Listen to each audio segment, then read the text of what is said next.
We have an intuitive sense of what it means to draw a continuous line.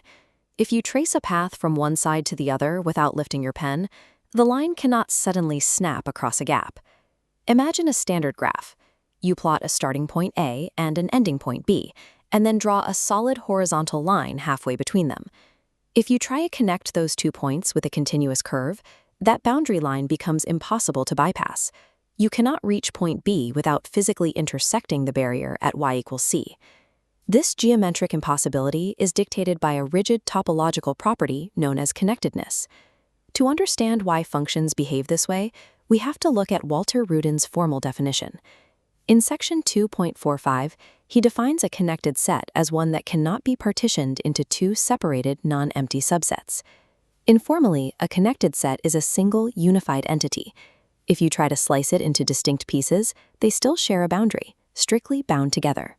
Applied to the real number line, the result is straightforward.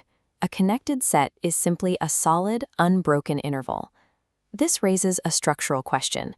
If the input of a function is a whole interval, does a continuous function have the mathematical power to fracture that wholeness in its output? Theorem 4.22 provides answer. It dictates that continuous mappings are preservers of structure. If your input set is connected, your output image is guaranteed to be connected as well.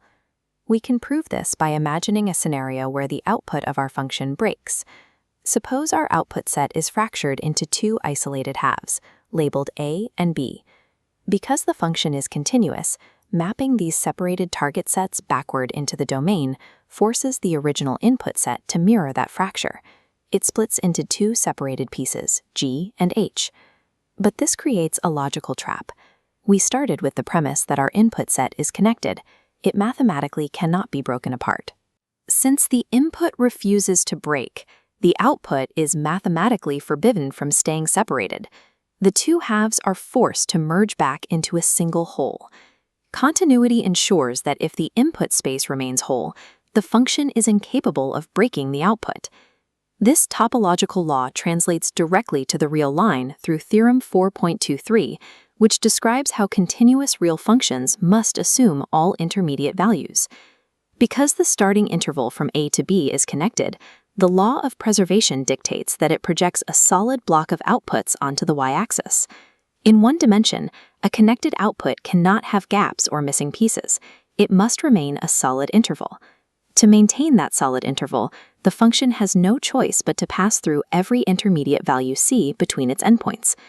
The Intermediate Value Theorem is the rigorous expression of topological connectedness functioning in a single dimension. We can test the limits of this rule by examining example 4.21, where we map a straight line interval onto a circle. Mapping the line forward, it bends to meet its starting point, forming a perfectly connected circle.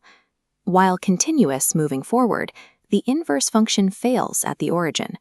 Pulling that closed loop backward tears the circle apart, reducing it to a line with two separated endpoints. Continuity preserves wholeness in one direction, but reversing the process requires stronger anchors, like compactness, to keep the space from tearing. Remark 4.24 provides a final warning. The Intermediate Value Theorem does not work backward. You cannot assume a function is continuous just because it hits every intermediate value. A function can violently oscillate near zero, hitting every value between 1 and -1, while remaining fundamentally broken and discontinuous. This leaves us with 4 core takeaways. 1. Connected sets cannot be split. 2. Continuous functions preserve that connectedness. 3. In the real line, continuous images of intervals are intervals. And finally, 4. The Intermediate Value Theorem is a direct consequence of these rules. These proofs demonstrate that the geometry we see is always governed by a deeper structural logic. Connectedness is the architectural foundation that makes our intuitive ideas of smooth and unbroken mathematically true.